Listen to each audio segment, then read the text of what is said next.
یہ الیکشنز کے اندر بلاول بھٹو زرداری نے میاں نواز شریف کو مات دے دی. اب یہ ایک بہت امپورٹنٹ فیکٹر ہے. میاں نواز شریف کی کیمپین کا سٹارٹنگ پوائنٹ ہی جو تھا وہ میرا خیال ہے کہ غلط تھا، جب انہوں نے جا کے وہاں پہ کہا کہ مجھے کیوں نکالا. اور تو وہاں پہ بہت لوگوں کو یہ سوال پوچھ رہے تھے کہ آپ کو لایا کون تھا؟ جب آپ پنجاب کے وزیر خزانہ بنے تھے تو آپ کو کون لے کر آیا تھا؟ کیا وہ جنرل جیلانی نہیں تھا؟ کیا جنرل ضیاء الحق آپ کے روحانی استاد نہیں ہیں؟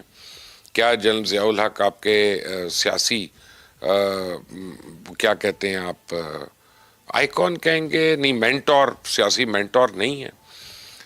تو جب آپ فوج سے یہ گلا کر رہے ہیں بار بار کہ مجھے کیوں نکالا، تو لوگ آگے بچہ بچہ یہ سوال کر رہا ہے کہ جناب آپ آئے کیسے تھے؟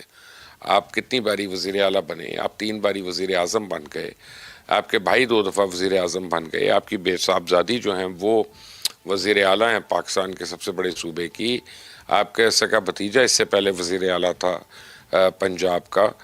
تو یعنی یہ سب کو لایا کون؟ تو یعنی جو آپ کی جیت ہے آپ کہہ رہے ہیں کہ میں خود سے جیتا ہوں، اور جو آپ کو نکالا گیا آپ کہہ رہے ہیں کہ مجھے اسٹیبلشمنٹ نے نکالا. تو لوگوں نے اس بیانیے کو رد کر دیا. میرا یہ خیال ہے، اللہ کرے کہ اللہ ان کو لمبی عمر دے، صحت دے میاں صاحب کو، اور ہمارے درمیان رکھے، لیکن میرا یہ خیال ہے کہ یہ ان کی آخری اننگز تھی. میاں نواز شریف کی سیاست ختم ہو چکی ہے. اس الیکشن میں انہوں نے اپنا پورا زور لگا لیا. پی ایم ایل این نے ایک بہت بڑی بھاری بھرکم پریزنس وہاں پہ دی، اور وہاں پہ ان کے بڑے وزیر مشیر اور جو تھنکرز اور سارے لوگ تھے وہ موجود تھے، اور پوری کیمپین جو تھی وہ ڈیزائن ہوئی تھی. اور پری پول ریگنگ کے بھی ان کے اوپر الزامات لگے. پری پول ریگنگ کی ہوتی ہے کہ آپ پہلے سے جا کے وعدے کر لیتے ہیں کہ یہ ہماری حکومت یہ کرے گی، یا ہم پہلے ایک پول بنا دیتے ہیں یا کچھ کر دیتے ہیں. تو یہ سب کچھ ہوا وہاں پہ.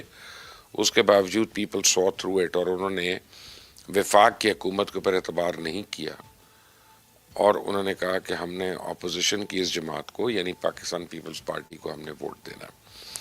اب آبویسلی پیپلز پارٹی کی طرف سے 2 لوگ اس کیمپین کو، یعنی لیڈ تو اس کو بلاول بھٹو زرداری کر رہے تھے، لیکن اس میں آصف بھٹو کا بھی رول ہے، اس میں پیپلز پارٹی کے اور لوگوں کا بھی رول ہے. تو پیپلز پارٹی کی ایک کوالٹی ہمیشہ سے یہ رہی ہے، تمام تر کمزوریوں کے باوجود، کہ پیپلز پارٹی اپنے لوگوں کے ساتھ رابطے میں رہتی ہے.